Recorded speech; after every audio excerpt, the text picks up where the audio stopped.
بسم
الله الرحمن الرحيم. الحمد لله رب العالمين، وأصلي وأسلم على الهادي المبعوث رحمة للعالمين نبينا محمد وعلى آله وصحبه أجمعين. أهلا ومرحبا بكم مشاهدينا الكرام في حلقة جديدة من برنامجكم الأسبوعي برنامج فاسألوا أهل الذكر.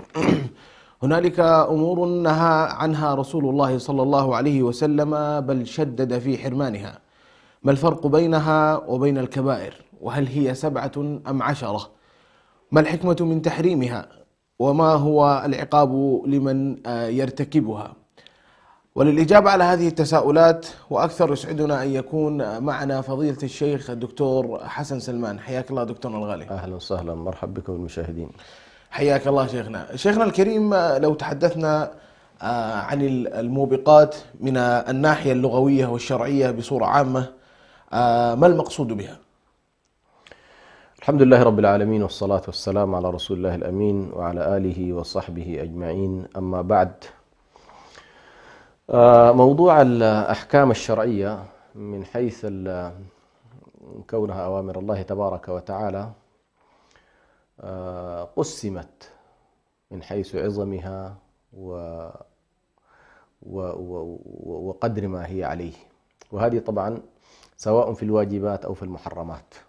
ففي الواجبات مثلا تلاحظ بأن توحيد الله سبحانه وتعالى من أعظم ما يتقرب به إلى الله، ثم قضية الصلاة وقضية الصيام، هذه كلها يعني لو جينا مثلا في الواجبات عندك الأركان 4 بعد الشهادتين تعتبر من الأشياء العظيمة.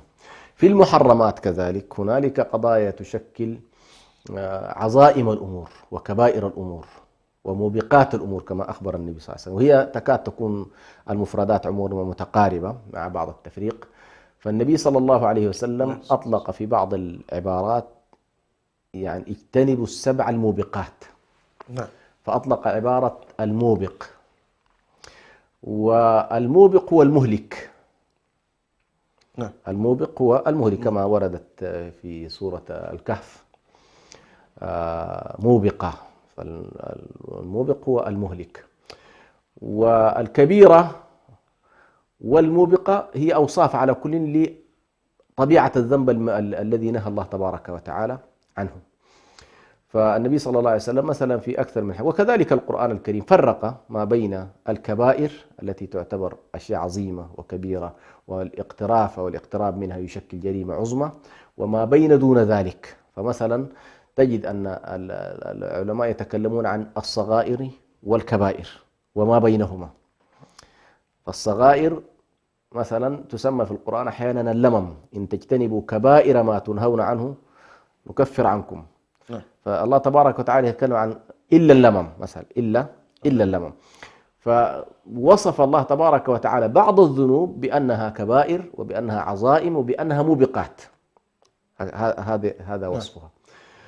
مسألة إنه والله إيش الضابط بين ما هو كبيرة وما هو دون ذلك، على كل للعلماء فيها مذاهب عديدة، لكن أوسط المذاهب في ذلك هو أن إذا رأيت أن الذنب أو القضية المنهي عنها والمحرمة وصفها الله تبارك وتعالى، أو وصف فاعلها بالغضب مثلا مغضوب عليه، أو وصفه بأنه ملعون وصفه باللعنة، أو ترتبت عليها عقوبة أخروية كالخلود في النار، أو ترتب عليها حدا دنيوي، هذه تعتبر من الكبائر. وما دون ذلك ما ترتبت على غضب ولا ترتب عليه لعنة ولا عقاب واضح، بمعنى يقول لك والله جهنم والخلود، ولا فيها حد من الحدود المعروفة، حد قطع اليد مثلا، وحد الرجم، وحد الجلد، أو حد 80 جلدة في القذف. هذه كلها ما ترتبت عليها حدود فهي كبائر، لكن ليس هذا ضابط وحيد. يعني بعض العلماء هذا يمكن واحد من التعريفات، أنه والله ما ترتبت عليها حد فهي كبائر. طيب في قضايا صنفت الكبائر ولا يترتب عليها حد شرعي، الإشراك بالله من الكبائر ما ترتب عليه حد، الربا من الكبائر ما ترتب عليه حد. وبالتالي التعريف الجامع في ذلك، وهو الذي رجحه شيخ الإسلام ابن تيمية وابن القيم وغيرهم، هو أن الكبيرة ما كان فيها وصفا باللعن أو الغضب أو الخلود في النار أو الوعيد الشديد، وكذلك ما ترتب عليها حد من حدود الدنيا. نعم.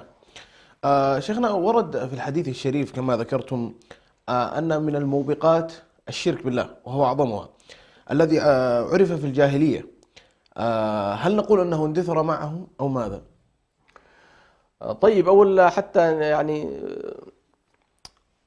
نأتي إلى السياق نفسه. يعني أن النبي صلى الله عليه وسلم في حديث الموبقات، يعني عن أبي هريرة رضي الله عنه، رواه البخاري ومسلم الحديث على كل، يقول النبي صلى الله عليه وسلم: اجتنبوا السبع الموبقات.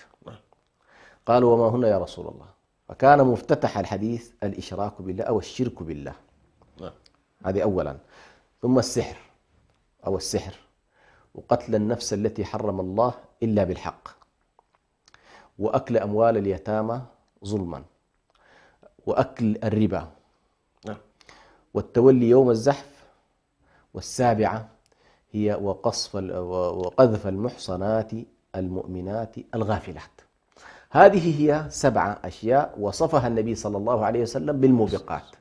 قبل أن آتي إلى موضوع الشرك، في مسألة لا بد أن أنبه إليها. لما نأتي إلى هذا النوع من الأحاديث، النبي صلى الله عليه وسلم يقول لك: والله اجتنبوا السبع الموبقات. وفي حديث آخر يقول لك: يا أكبر الكبائر الإشراك بالله وعقوق الوالدين وإياكم وشهادة الزور. وكان متكئا فجلس وقال: ألا وقول الزور، ألا وقول الزور. وفي أحاديث أخرى يقول النبي صلى الله عليه وسلم: أكبر الكبائر الكفر والكبر. وفي حديث آخر يقول النبي صلى الله عليه وسلم: اليمين الغموس. وفي حديث آخر مثلا: أكبر الكبائر قتل النفوس. يعني فتجد أن النبي صلى الله عليه وسلم تارة يجمع الموبقات في 7، وتارة يتحدث عن مجموعة من الكبائر وقد لا تكون جزء منها في هذه 7. ما أريد أن أنبه إليه أن 7 وليست حصرا. يعني لما يقول النبي صلى الله عليه وسلم: اجتنبوا 7 الموبقات، لا يعني ذلك بأن ليس هنالك موبقات غيرهم، ما انحصرت، ولكن ما ليست محصورة في 7. ولذلك ابن عباس قال: إلى 70 أقرب، إلى 70 أقرب. ولذلك الإمام الذهبي في كتابه الكبائر أوصلها على كل إلى هذا العدد الكبير. يعني لأنك ستلاحظ هنالك عدد كبير جدا. مثلا الخمر الآن غير مذكورة معنا في هذا الحديث وهي من الكبائر.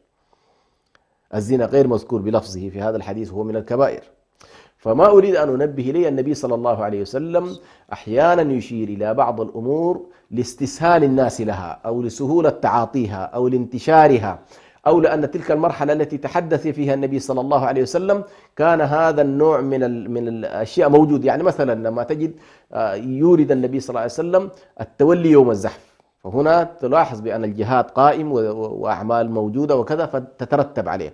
فعلى كل هذه النقطة مهمة حتى لا يتصور الناس بأن والله الموبقات هي فقط في هذه 7. لا، هذه إشارة من النبي صلى الله عليه وسلم إلى أهمية هذه 7، لكن في أحاديث أخرى لا بد أن يجمعها الإنسان. ولعل طبعا دائما ننبه إلى ذلك، أحاديث النبي صلى الله عليه وسلم هي بيان لأصول ما جاء في القرآن الكريم. ستلاحظ أن هذه المحرمات مجتمعة في قوله تبارك وتعالى، أو جزء منها مجتمع في قوله تبارك وتعالى: قل تعالوا أتلوا ما حرم ربكم عليكم، في سورة الأنعام: ألا تشركوا به شيئا وبالوالدين إحسانا ولا تقتلوا أولادكم من إملاق نحن نرزقكم وإياهم ولا تقربوا الفواحش ما ظهر منها وما بطن، إلى قوله: وأن هذا صراطي مستقيما فاتبعوه. فنلاحظ أن هذه القضايا الكبرى التي أشار إليها القرآن الكريم بالمحرمات، ستلاحظ أنها هي جزء كبير من الموبقات الواردة في هذا الحديث. ابتدأ الحديث بقول النبي صلى الله عليه وسلم الإشراك بالله، وابتدأت الآية كذلك: قل تعالوا أتلوا ما حرم ربكم ألا تشركوا به شيء وقضى ربك ألا تعبدوا إلا إياه. فمسألة الإشراك بالله تبارك وتعالى لعل في حلقات عديدة تم تفصيل والحديث الطويل عنها، لكن السؤال: هل والله تلاشت هذه المسألة وانتهت وخلاص الإشراك بالله بصورته اللي كان موجود في الجاهلية انتهى؟ من الصعب جدا أن نقول انتهى، وخصوصا من خلال استقراء وتتبع لواقع البشرية اليوم ستلاحظ بأن هنالك الكثير من المظاهر الوثنية والكثير من المظاهر الصنمية والكثير من المظاهر التي فيها إشراك بالله تبارك وتعالى، سواء كان هذا الشرك يمارس من أهل الكتاب كما هو شرك التثليث وكفر التثليث الذي تباشره قطاعات واسعة من النصارى، لأنهم يجعلون مع الله شخص آخر اللي هو الولد أو الصاحبة، والله تبارك وتعالى نفى ذلك عن نفسه. أو كان شركا وثنيا كما هو عباد البقر وعباد النار وغير ذلك. فعلى كل موضوع الشرك الإشراك بالله تبارك وتعالى قد يأخذ أشكال عديدة، ولكن الضابط فيه أن تجعل لله ندا وهو خلقك.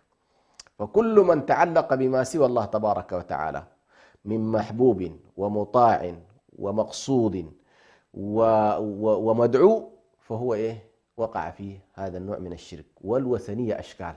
حتى قد لا يكون أحيانا بعض الناس يتصور أنه واقع في الشرك لأنه يكون أنكر كل ما يتعلق بالأديان والتعلق لكن سيكون مثلا متبعا لهواه واتخذ إلهه هواه فأشرك مع الله تبارك وتعالى في هذا الاتجاه، أو يعني خرج من التوحيد بهذا الباب.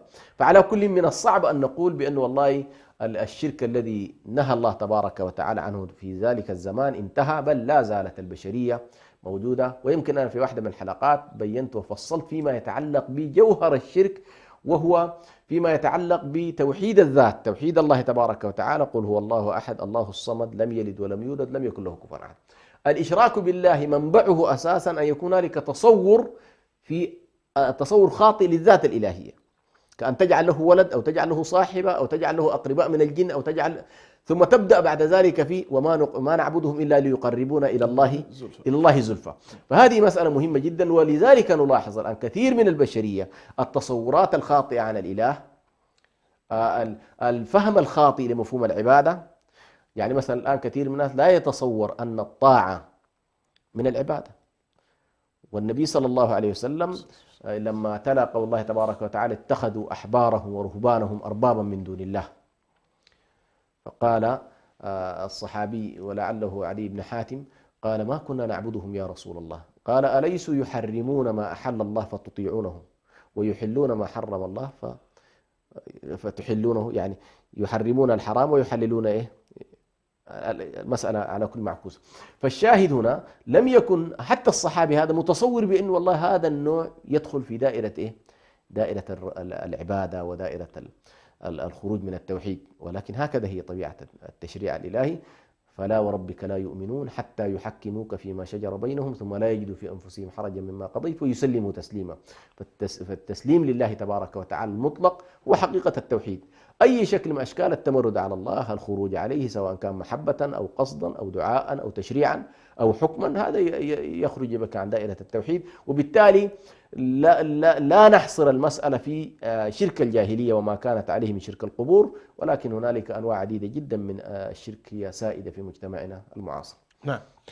شيخنا، لو تكلمنا عن السحر وهو آفة بلدنا إريتريا، وهو أيضا من الموبقات، كيف لنا أن نحذر الناس منه؟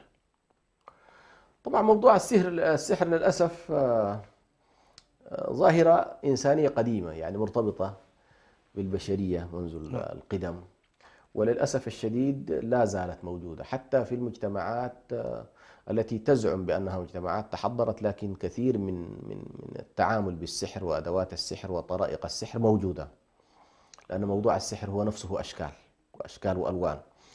وربما أعظم أنواع السحر الآن في واقعنا المعاصر سحر الإعلام اللي هو سحر الكلمة. نعم، سحر الإعلام. تلاحظ بأنه سبحان الله كيف يستطيع أن يخيل لك تخيلات لدرجة أنك لو ما جعان أنت بتجوع، يصور لك فهذه إشكالية على كل في موضوع السحر. لكن السحر اللي ربما تسأل عنه هو السحر الذي يؤدي إلى تأثير مباشر من حيث التعطيل أو من حيث الإمراض أو من حيث القضايا المتعلقة. لكن الأنواع بتاعت السحر فيها واسعة جدا. منها كما ذكرت اللي هو الشخص الذي يستخدم ما هو مباح أحيانا لكن يستخدمه لإضلال الناس، فهذا سحر. إن من البيان لسحرا. فالشخص الذي يكون متكلما وفصيحا وبليغا ويستخدم هذه البلاغة في محاولة قلب الحق إلى الباطل فهو ساحر في حقيقة الأمر. وسحر التخيل وسحر سرعة الحركة، هذه كل أنواع من السحر. وكذلك عندك سحر الكواكب والسحر المرتبط بالجن وغير ذلك. على كل فيما يتعلق بموضوع السحر يعني هو من الكبائر، وربما يرتبط بشكل مباشر بالإشراك بالله تبارك وتعالى، لأن الذي يقوم بالشرك نادرا ما يكون لا يستعين بالجن أو لا يقوم بعمل كفري. فهنا لاحظ النبي صلى الله عليه وسلم بعد الإشراك بالله مباشرة ذكر السحر لما يسببه من أضرار على مستوى العقائد والتصورات. فالإسلام جاء ليحرر العقول ويحرر الأبدان ويحرر الإنسانية من هذه القضايا التي تؤدي إلى تعطيل الإنسان وتعطيل عقله وتعطيل طاقاته. فأن يعتمد الإنسان على هذا النوع في إيذاء الآخرين والإضرار بهم وتشويه صورتهم، كل ذلك مما هو محرم. ولذلك نحن حقيقة يعني في هذه المنصة كثيرا ما تكلمنا عن السحر، وتكلمنا كذلك عن توابع هذا الموضوع، وهو على كل كبيرة من الكبائر. ويكفي أن نقول بأن العلماء ربما من القضايا التي اختلفوا فيها هل أصلا للساحر توبة أو لا، لأن هذا الموضوع عظيم وكبير. وبالتالي نحن نحذر حقيقة الناس من موضوع السحر، لأنه فيه إيذاء للناس، فيه خروج من التوحيد، فيه ارتكاب لما هو محظور. ويكفي كما ذكرت بأنه اختلف في أنه والله صاحبه هل نقبل توبته أو لا. من الناس من قال لا تقبل توبة الساحر، ولكن الصحيح أنه إذا صدق في توبته وآب إلى الله سبحانه وتعالى يقبل التوبة. لكن الشاهد يكفي عظمة وجرما وكونه من الموبقات أن الإنسان يكون مختلف في أن والله تقبل توبته أو لا. نعم. شيخنا، كل موبقة من الموبقات تحتاج طبعا إلى حلقة وتفصيل أكثر. لكن على عجالة شيخنا، أكل الربا الذي انتشر، يعني أقرب مثال كما انتشر زي فيروس كورونا في زمننا الحالي، ماذا تقول عنه شيخنا؟ الربا يعني من حيث اللغة هو الزيادة والنماء، لكن هذه الزيادة وهذا النماء ليس نماء وزيادة حقيقية تساهم في عجلة الاقتصاد وفي حركة التنمية وفي تحريك المال وفي تدويره وفي مداولته بين الناس، بقدر ما يؤدي الربا بطبيعته إلى تكدس ضمن إطار معين دون أن يبذل صاحبه جهدا وإنتاجا حقيقيا في حركة المجتمع. يعني دي باختصار شديد. فتلاحظ بأن مثلا الإسلام فيما يتعلق بالأموال تعامل معها بأكثر من حالة. فتعامل مثلا بأحكام فيما يتعلق بالكسب، وتعامل بأحكام فيما يتعلق بالصرف. الكسب أن يكون كسبا حلالا مشروعا مأذونا فيه. الصرف أيضا أن يكون بنفس الطريقة، أن يكون في حلال وأن يكون مأذونا في هذا النوع من الصرف، فهنالك صرف ممنوع مثلا.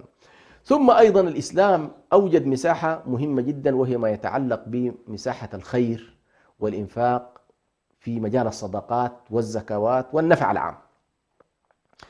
هذه كلها مساحات. المرابي ماذا يفعل؟ المرابي لا يساهم كما ذكرت بالإنتاج الحقيقي في حركة المجتمع من الناحية المالية، ولكنه عندما يأتي إليه الضعيف، الإسلام يقول لك أقرض الضعيف، أسلفه ودينه وأعطيه وكذا.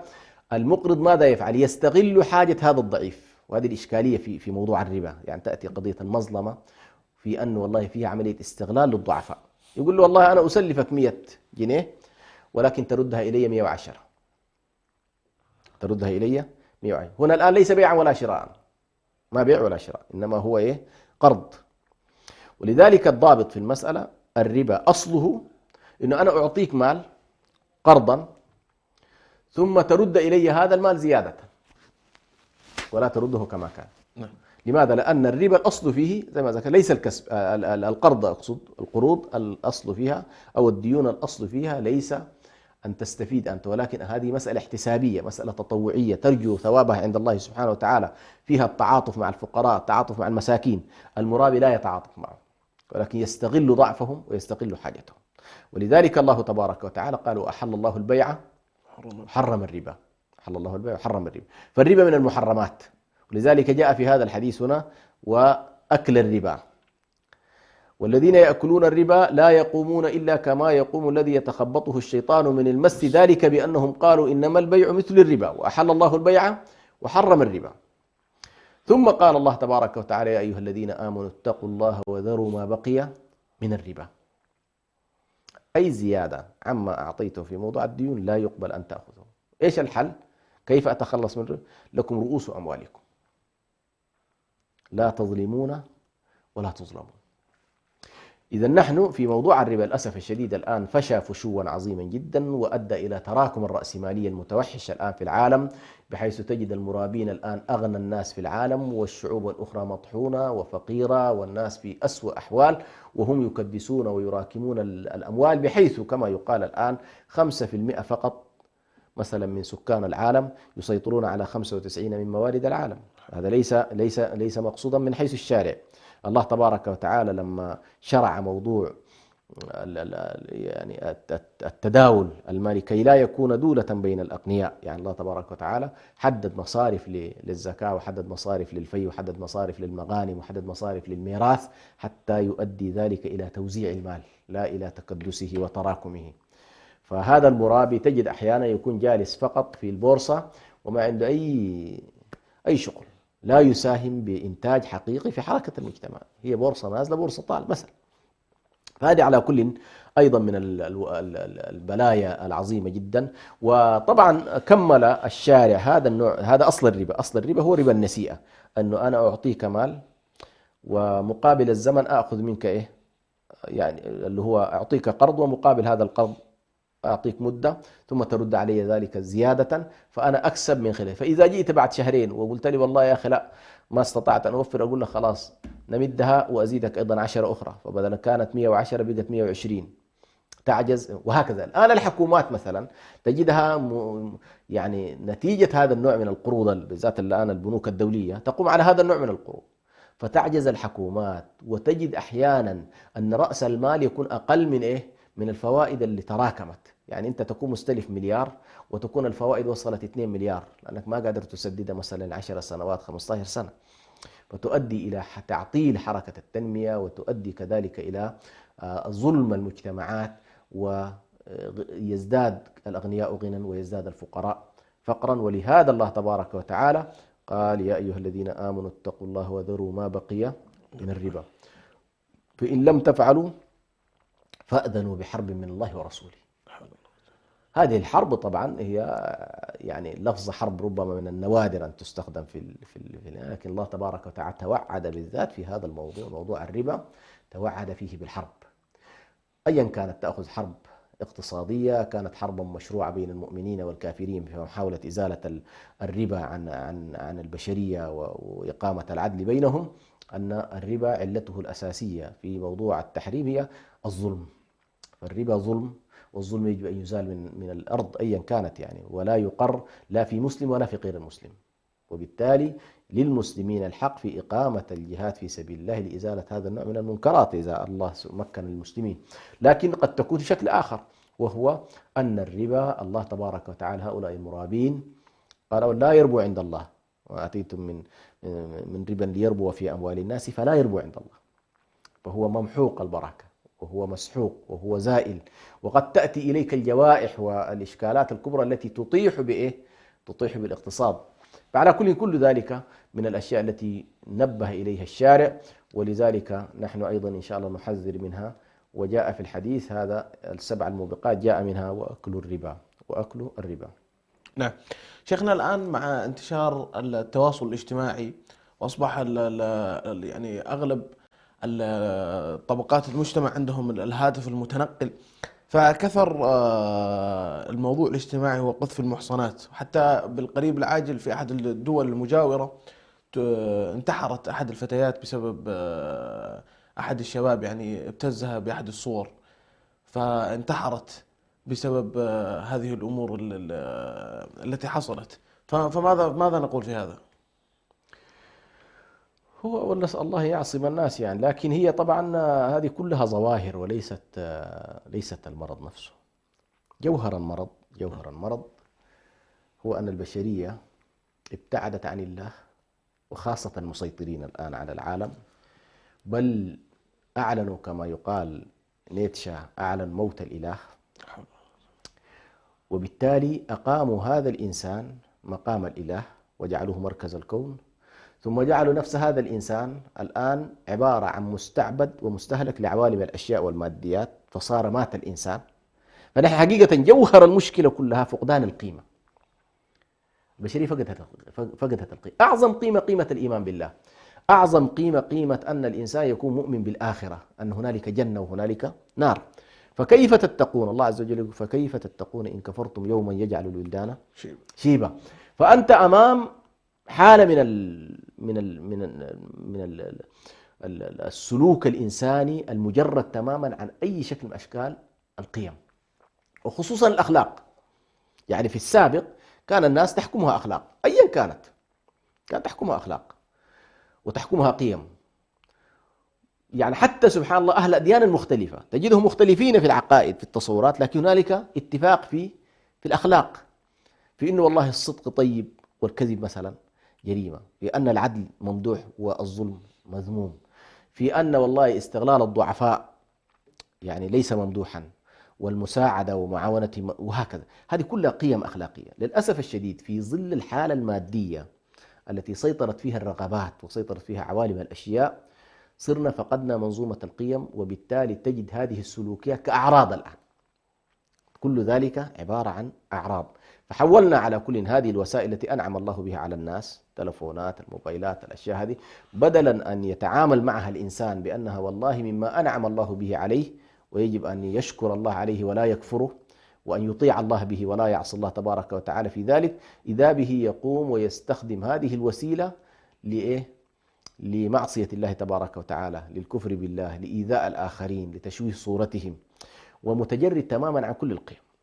هذه على كل المشكلة. وبالتالي موضوع القصف كما تفضل، قذف المحصنات، يعني يمكن أن يتوسع من حيث الآن صور القذف. يعني قد يكون بشكل شفوي، وقد يكون بشكل مسجل، وقد يكون بشكل صورة من الصور، وقد تكون في شكل جريدة. يعني الإعلام مع توسع الإعلام وتوسع الأدوات نفسها، والآن المسألة تحولت معنا إلى صوت وصورة. نعم. فكيف بمن يكون والله يأتي هذه الأفعال وهي لم تقع من صاحبها، يعني يقوم بفبركة الصور، وصارت سهلة. يعني سهل جدا أنك اليوم تفبرك صورة من الصور وتبدأ في نشرها وتشوه من تريد تشويهه. هذه القضية على كل لها علاقة بالبهتان، لها علاقة بالظلم، لها علاقة بالإيذاء، لها علاقة بقذف المحصنات. يعني نسأل الله سبحانه وتعالى السلامة. هذه من القضايا الكبيرة جدا التي من ارتكبها الآن لاحظ إذا ترتبت عليها أنه هي قتلت نفسها وهو يظن نفسه سليم من هذه الجريمة. يعني في نهاية المطاف الجرائم قد تقع بالمباشرة وقد تقع بالتسبب، فأنت قد تقتل شخص مباشر وقد تتسبب في قتله، وهو الآن تسبب على كل بشكل أو آخر في قتل. لم يكن فقط مشكلته إنه والله اتهام بالباطل، ولكن الآن تحول الأمر إلى جريمة أخرى، وكل هذه الجرائم تتراكم على هذا الإنسان والعياذ بالله حتى تحيط به سيئته، فيكون والعياذ بالله إلى مصير صعب يعني. نعم. مشاهدينا الكرام، لا تذهبوا بعيدا، فاصل قصير ونعود إليكم.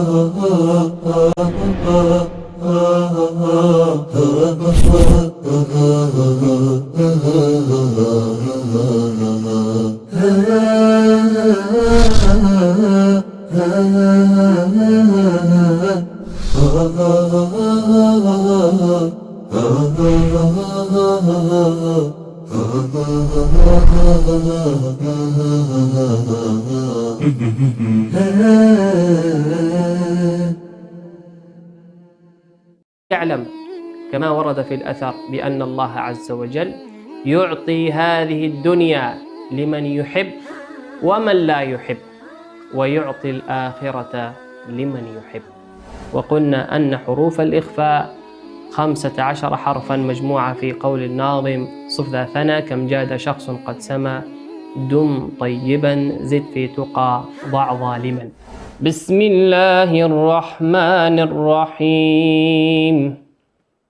قل أوحي إلي أنه استمع نفر من الجن فقالوا إنا سمعنا قرآنا عجبا.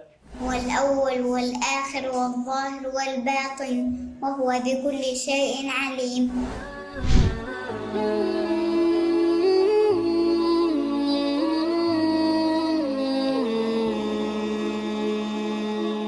الأسرة تلعب دور كبير جدا في حفاظ وتوريث الهوية الإسلامية والوطنية بالتحديد أيضا لأبنائها. الهوية الإسلامية موجودة، ولكن للأسف الهوية الإريترية أو الهوية الوطنية أمست.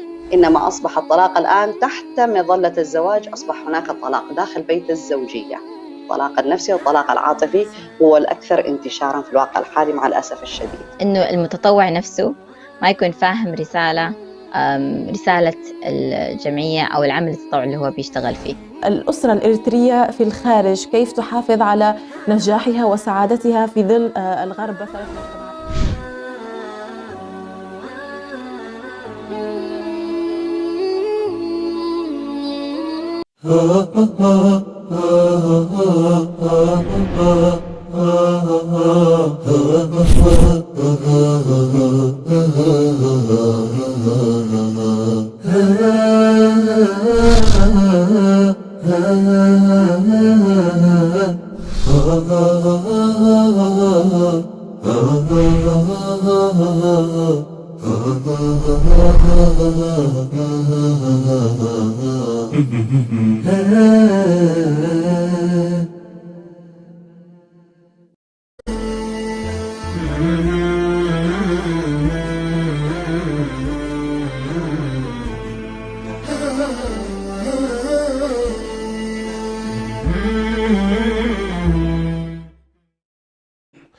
مرحبا بكم مشاهدينا الكرام مجددا بعد هذا الفاصل القصير. نستكمل الحديث مع فضيلة الشيخ الدكتور حسن سلمان. شيخنا، التولي يوم الزحف هل له قياس في زمننا هذا مع تطور التكنولوجيا الحربية وما إلى ذلك؟ طيب، موضوع التولي يوم الزحف هو مرتبط بشعيرة عظيمة جدا من شعائر الإسلام، وهو الجهاد في سبيل الله. ونعلم كيف أن القرآن الكريم يعني فيه حشد كبير جدا من الآيات القرآنية التي تحض المؤمنين على بذل النفوس وبذل الأموال والثبات في الصفوف. يا أيها الذين آمنوا إذا لقيتم فئة فاثبتوا، يا أيها الذين آمنوا إذا لقيتم الذين كفروا زحفا فلا تولوهم الأدبار. يعني تلاحظ آيات كثيرة جدا تتحدث عن الثبات وتتحدث عن الصمود وتتحدث عن عدم الفرار، وألا يفتح الإنسان ثقرة على إخوانه في جبهة القتال. فعلى كل الموضوع ولا التولي يوم الزحف مرتبط بهذه الشعيرة العظيمة، وهي شعيرة الجهاد في سبيل الله. وكل المجتمعات تكاد تعظم وتقدر الذي يضحي في سبيل أمته وشعبه ودينه وعقيدته عموما، يعني ويعدونه من الأبطال. وكذلك تستعظم الشعوب الشخص الذي يكون خائنا، والشخص الذي يكون جاسوسا، والشخص الذي يكون مثلا جبانا ومتوليا لحظة المعركة. كل هذا هي من الأشياء المنبوذة.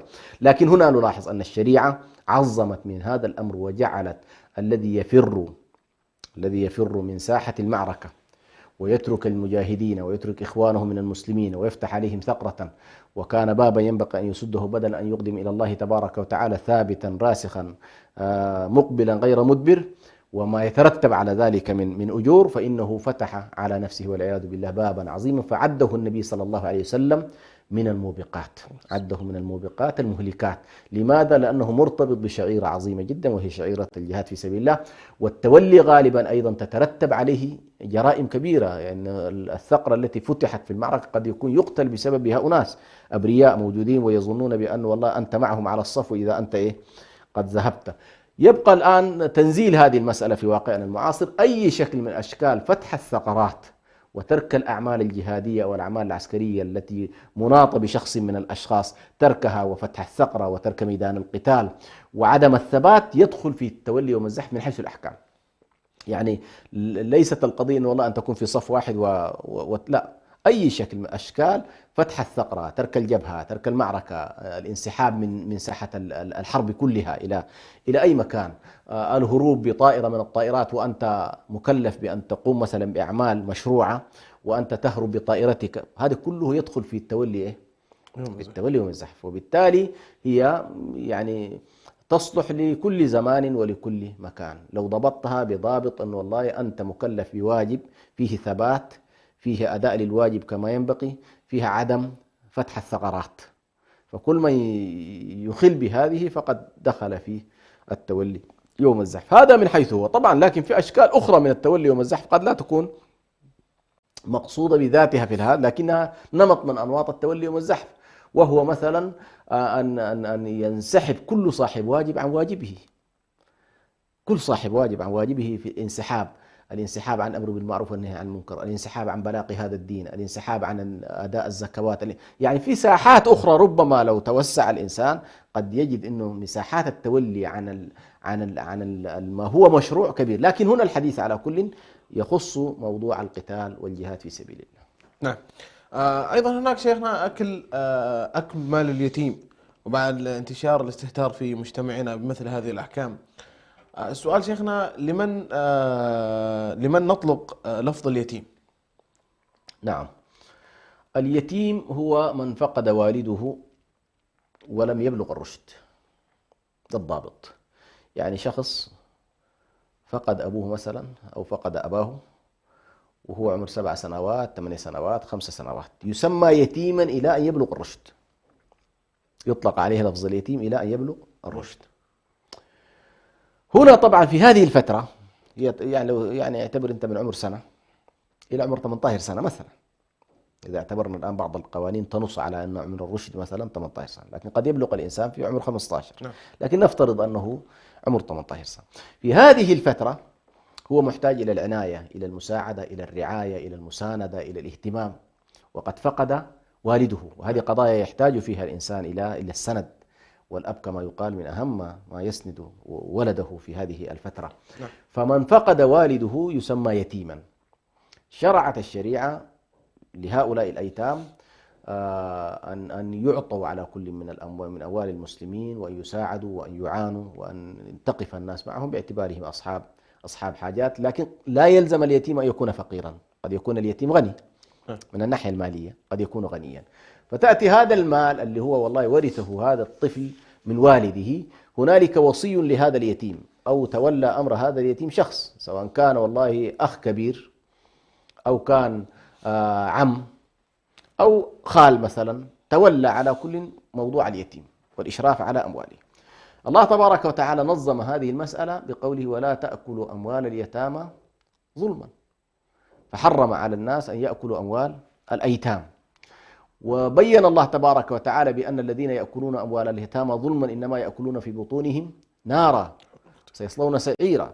فإذا هنالك وعد عظيم جدا من الله تبارك وتعالى في أكل أموال اليتامى. وهذه الطبقات الضعيفة، يعني هذه من الطبقات الضعيفة التي يشير إليها القرآن الكريم ويبين خطورة الاعتداء على أموالها والتصرف في أموالها. صحيح الشريعة مثلا ضبطت إذا كان الشخص القائم على الأموال إما أنه والله يشرف عليه وهنالك جهد مبذول وعمل وكذا، أو أنه هو نفسه محتاج، فالشارع بين أنه يأكل بالمعروف. والمعروف هنا يعني المعروف عرفا هو ما هو معروف عند الناس، إنه والله هذه النسبة التي يمكن أن يتصرف فيها صاحب الإشراف ومقبولة وليس فيها اعتداء بشكل سافر على أموال اليتيم. هذه هو الضابط في ذلك. فعلى كل للأسف الشديد في مجتمعاتنا موضوع اليتيم ماله كأنما هو عبارة عن شيء مباح، ويتصرف فيه العم كما يشاء ويتصرف فيه مثلا الأخ كما يشاء، بينما هذا من الأشياء العظيمة جدا التي حقيقة نحذر منها وننبه مجتمعنا إلى خطورة هذا الموضوع.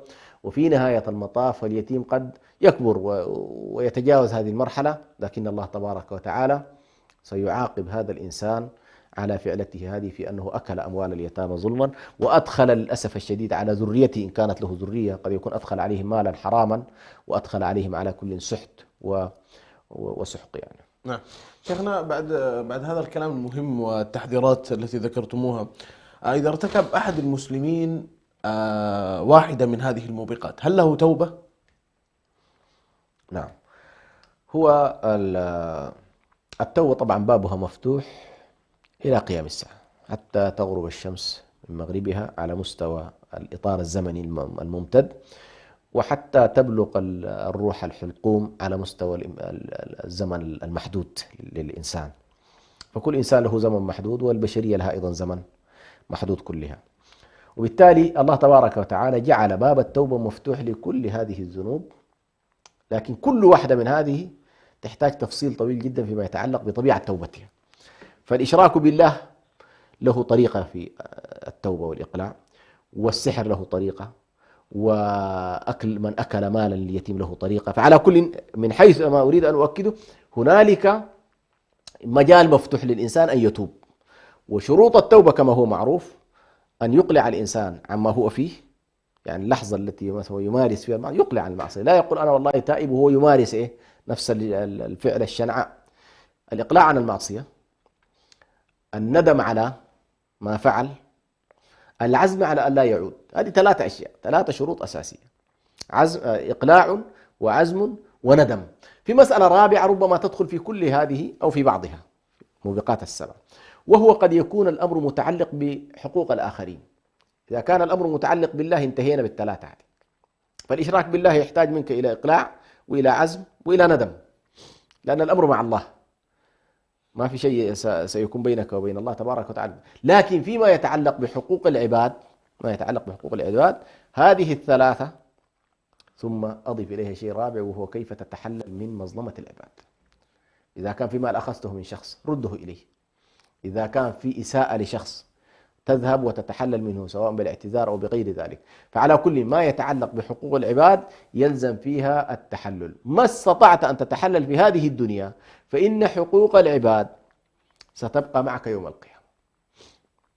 ولذلك هنا في ضابط قرآني مهم جدا: حقوق الله تنتهي بالمغفرة، وحقوق العباد تنتهي بالتكفير. نحن نقول مثلا ربنا اغفر لنا ذنوبنا. غالبا القرآن القضايا المتعلقة بالله، مخالفات المتعلقة بحقوق الله يطلق عليها ذنوب، المتعلقة بحقوق الآخرين حقوق العباد يطلق عليها السيئات. فنحن في الدعاء ماذا نقول؟ ربنا اغفر لنا ذنوبنا وكفر عنا سيئاتنا. طيب ايش المغفرة وايش الكفران؟ التكفير هو تغطية، تحتاج إلى تغطية. يعني الآن أنت مثلا نقول عندك حساب بنك ولا المثل الأعلى، إذا في عجز في الموازنة بتاعتك لابد أن تحصل حالة تغطية. نعم. ما استطعت أن تغطي، هنالك في الآخرة اللي حديث المفلس، التعامل هناك بالحسنات والسيئات. ما عندك مال ستعطيه، عندك أعمال وهو عنده أعمال، أنت عندك أعمال حسنة وهو عنده أعمال حسنة، وأنت عندك سيئات وهو عنده سيئات. يؤخذ من حسناتك وتعطى له. طيب انتهت حسناتك، أخذ من سيئاته فوضعت عليك. هذه طبعا النبي صلى الله عليه وسلم سماها المفلس. أتدرون من المفلس؟ قالوا المفلس فينا من لا درهم له ولا دينار. قال لا، يأتي الشخص يوم القيامة وقد ضرب هذا وشتم هذا وقتل هذا وأكل مال هذا، فيؤخذ من حسناته فتعطى لهؤلاء. فإن نفدت حسناته أخذت من سيئاتهم فوضعت عليه فوضع في النار. إذن هذا الشخص نحن من حيث التوبة نقول كل الله تبارك وتعالى كما قال: يا عبادي الذين أسرفوا، قل يا عبادي الذين أسرفوا على أنفسهم لا تقنطوا من رحمة الله إن الله يغفر الذنوب جميعا. في الدنيا يعني يغفر، لكن من مات على الشرك تحديدا لا يغفر الله له. ده الشيء الوحيد اللي الله تبارك وتعالى لا يغفره فيما يتعلق بالذنوب. يعني كثير من الذنوب المتعلقة بالله قد تغفر حتى في الآخرة، إلا الإشراك بالله. أتيت إلى الله وأنت تشرك به شيء، مشكلة الإشراك بالله تحديدا. ففيما يتعلق بالتوبة على كل موضوع طويل جدا، يعني عندك توبة القاتل، توبة الساحر، توبة من أكل مال اليتيم، توبة صاحب الربا، توبة، هذه كلها لها تفاصيل. يعني الآن أنت لو دايرنا دكتور أزوج ما يكفينا الوقت لا يكفي لها، عفوا، لا يكفي لها الوقت. لكن هكذا الخلاصة فيها أن الباب مفتوح، وهنالك ضوابط وهنالك شروط، أهم شيء فيما يتعلق بحقوق العباد. بعض الناس سبحان الله يتصور بأن التوبة تجوب له أعمال إيه؟ مظالم العباد. لا، مظالم العباد دي إلا أن يأخذوا حقه، اللي هو التكفير، سميناه إيه؟ التكفير. والتكفير التغطية هذه اللي ذكرناها، موضوع التغطية، إما أن الله يغطي لك من فضله ورحمته، هو الذي يقوم بإيه؟ بإرضاء هذا الذي ظلم، يعطيه من فضله، وإما أنه يؤخذ منك. فنحن دائما الآن ليش نقول كفر عنا كفر عنا كفر عنا؟ بمعنى هذه الأخروية هذه التي لا نملك فيها ربما أحيانا كل شيء، فإن الله من فضله يرحمنا ويكفر عنا ويحاول أن يرضي إيه؟ المظلوم بما شاء. نعم. شيخنا، ما هو دور الأئمة والدعاة في تنبيه الناس وتحذيرهم مع قلة الوعي وانتشار الجهل، خاصة في المجتمع الشباب، وهو للأسف الشديد بعيد عن الأمور الدينية كثيرا؟ والله الأئمة والدعاة عليهم حقيقة دور كبير جدا، ولكن من أهم ما يلزم بالذات ونحن في باب الموبقات، أقول الدعاة والعلماء التربويين والمدرسين، لا بد أن نفرق في العملية التربوية بين العظائم والصغائر. فنبدأ بالذات للناشئة بتعظيم الكبائر والوقوف عندها. يعني الطفل هذا إذا اختلطت عليه المنهيات كلها بحيث صار عنده الصغيرة والكبيرة حالة إيه؟ حالة واحدة، لا ينشأ تربويا بشكل سوي. لكن أنت مطالب بأن والله عظم عنده الكبائر وتخليها واضحة عنده وجلية عنده، وبين له بأن هذه الكبائر هي التي تشكل له خطرا إيه؟ خطرا حقيقيا. صحيح مع الزمن سيكبر فيه إن شاء الله تعظيم أيضا أمر الله مطلقا حتى لو كان من الصغائر. لكن الخلل التربوي هذا في إنه والله عند الناس لا نبين لهم العزائم الكبيرة. لماذا؟ أن الله تبارك وتعالى مثلا قال الصراط المستقيم، ونحن في كل صباح ومساء ندعو اهدنا الصراط المستقيم. والصراط المستقيم لو وقفت في حقيقته هو اجتناب الموبقات. اجتناب الموبقات، قل تعالوا أتلوا ما حرم ربكم عليكم، فيها ترك الإشراك بالله، عقوق الوالدين، قتل الأولاد، ترك الفواحش، موضوع ارتكاب الفواحش، موضوع قتل النفوس، أكل أموال اليتامى، الوفاء بالعهود والمواثيق، الكيل والميزان، التطفيف في المكاييل. هذه كلها أخيرا إيش قال؟ وأن هذا صراطي مستقيم. فكأنما يقول لك الله تبارك وتعالى هذه القضايا العشر هذه تأخذها جملة واحدة تشكل لك الصراط المستقيم، لا تأخذها متجزئة. هي الأخيرة، الوصية الأخيرة هي 9 في الآيتين الأخيرة، الآية الثالثة، وأن هذا صراطي مستقيم، يؤخذ كله جملة واحدة. لا تحاول أن تقول والله يا أخي أنا أكون موحدا ولكن أكل أموال الناس بالباطل، أكون موحدا وأرتكب الزنا. لا، هذه بالذات تشكل منظومة. أنت الصباح مساء في الصلاة تقول اهدنا الصراط، هذا هو الصراط. خرجت عن أي واحدة من هذه. النبي صلى الله عليه وسلم لما خط خطوط على جانبي الصراط كأنما أراد أن يقول لك والله هنا خط الشرك خارج عن الصراط المستقيم، خط قتل الأولاد، وطبعا مستمر إلى الآن، قتل الأولاد والبنات إلى اليوم مستمر في الهند والصين وفي العالم العربي كله مستمر في قتل الأولاد، اللي هو القتل في البطون، ما يتم الآن من عمليات الإجهاض، هذه كلها تدخل في عمليات القتل. وقتل النفس البشرية بعد خروجها إلى وتأتي قضية المكاييل والموازين، وتأتي قضية العهود والمواثيق، وتأتي قضية، هذه كلها النبي صلى الله عليه وسلم خط خطوطا قال هذا صراط الله وهذه سبل، على كل سبيل منها شيطان يدعو إلى هذا السبيل.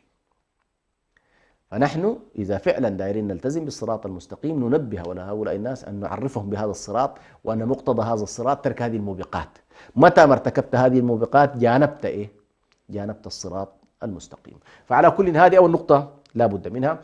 الأمر الثاني أيضا مطالبين بأن يكون هنالك يعني تذكير مستمر ووعظ مستمر للناس. فالناس للأسف الشديد الآن يعني صارت هذه الحالة الإعلامية التي تجتاح البيوت وتجتاح يعني ترى كل شيء، ترى كل شيء، ويجتاحك الآن المنكر في داخل غرفة نومك. فنحن محتاجين إلى أن الدعاة يكون يعني دورهم بارز وحاضر، ولا بد أن يكونوا على قدر المسؤولية، وأن ننبه الناس ونذكرهم بأصول هذه المسألة، وخاصة تعزيز الإيمان بالله، وتعزيز اليوم الآخر، وتعزيز كذلك متابعة النبي صلى الله عليه وسلم، وتعظيم مخالفته عليه الصلاة والسلام. نعم. شكرا لك دكتورنا الغالي، والشكر موصول لكم مشاهدينا الكرام لمتابعتكم هذه الحلقة.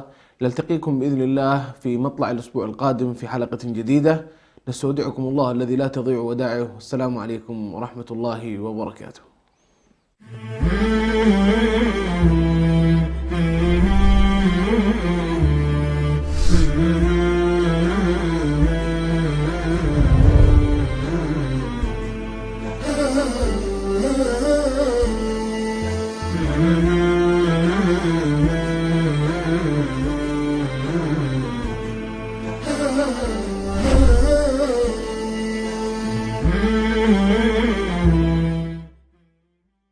ha ha ha